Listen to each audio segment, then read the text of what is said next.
wala ka pang unit, ito, madami kaming inventory for Pagsinag Place South na Cavite along Friendship Road. Ang labas po nito is boundary ng 13, malapit sa Wilcon Naik at malapit po sa Walter Mart Naik. Sa kabilang National Road naman yung Antero Soriano Highway kung saan dumadaan yung bus going out to Metro Manila. Via Cavitex po yan, papuntang PTEX. So, boundary po tayo ng Tansa and boundary tayo ng 13.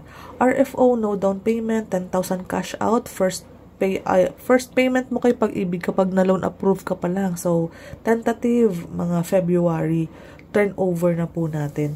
Ang maganda po dito, semi-complete na po itong Pagsinag Place South na Cavite. RFO, may mga nakatayong bahay, kaya agad-agad po, after reservation, complete documents na tayo, agad tulungan namin kayo. And then, for loan document signing, antay ka na lang po ng loan takeout hanggang ma-receive mo ang susi mo.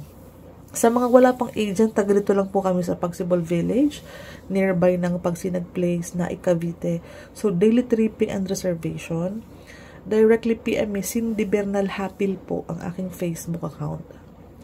Ito po ay RFO din, si Pagsibol Village naman yung duplex. Yung affordable townhouse natin, si Pagsinag Place, 18,000 ang salary, 5,400 monthly.